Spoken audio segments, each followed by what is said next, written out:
In the autumn of 1944, the small town of Krasnograd in Ukraine lay in ruins. Bombed-out buildings stood like grim sentinels, and the streets whispered tales of war. Among this desolation, a lone figure staggered through the wreckage, a young German soldier named Heinrich. Separated from his unit, Heinrich was injured and alone. His leg, wrapped in a blood-soaked bandage, throbbed with pain. As dusk fell, he came upon a modest two-story house at the edge of the town. Desperation pushed him forward, and he collapsed inside. The house was eerily quiet, a stark contrast to the chaos outside. Heinrich dragged himself to the living room, fighting the urge to lose consciousness. But soon, he was awakened by soft footsteps and hushed voices. Blinking through the haze of pain, Heinrich saw an old couple standing over him. The man, with kind eyes and a weathered face, and the woman, her silver hair tied back in a neat bun, regarded him with a mixture of caution and compassion. "Please, help me." The old man nodded, and together with his wife, they lifted Heinrich onto a sofa. The woman fetched a bowl of water and some cloths, while the man examined the bandage on Heinrich's leg. "You need proper care. My name is Samuel, and this is my wife, Miriam. We'll do what we can." Over the next few days, the couple nursed Heinrich back to health. Their granddaughter, a curious 10-year-old girl named Sarah, watched from a distance, her wide eyes filled with a blend of fear and fascination. Grateful for their help, Heinrich's suspicion grew. One afternoon, as they sat in the garden, Heinrich couldn't hold back his question any longer. "Why are you helping me?" Samuel sighed, looking at Miriam, who gave a small nod.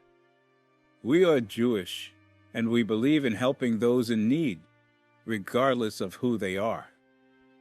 Heinrich's heart sank.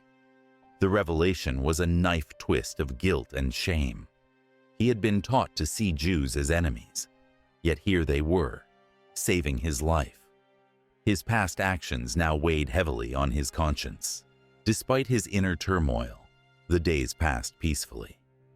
Heinrich found himself growing fond of the family, especially young Sarah, whose innocence was a stark contrast to the horrors of war. As Heinrich's leg healed, he helped around the house, doing chores and trying to repay their kindness. One morning, Heinrich decided to take a walk around the neighborhood to stretch his recovering leg.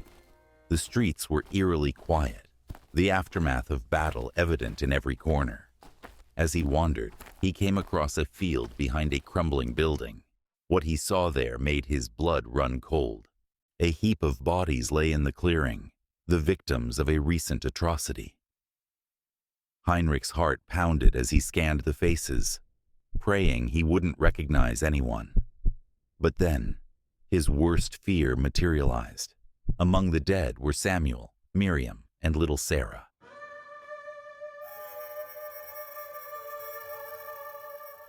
Their faces forever frozen in expressions of terror and pain. The realization hit Heinrich like a thunderclap. The bodies had been there for days, possibly weeks. His saviors, Samuel, Miriam, and Sarah, had been dead long before he arrived at their home. They had been ghosts, their spirits lingering to offer him a second chance. No, it can't be." Tears streamed down Heinrich's face as he fell to his knees, the weight of his guilt and grief overwhelming him. He had been saved by the very people his comrades sought to destroy. Heinrich stood up, trembling, and made his way back to the house.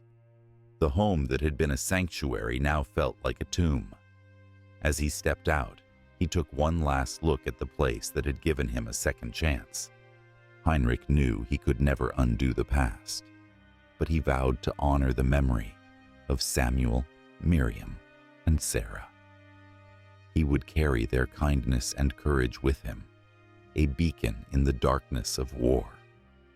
In the years that followed, Heinrich devoted his life to aiding those displaced and wounded by the war, hoping to atone for his past and keep the legacy of his saviors alive. The shadows of mercy they had cast would guide him through the darkness, a testament to the enduring power of compassion. And so, in the heart of a war-torn land, the spirits of a kind family taught a soldier the true meaning of humanity.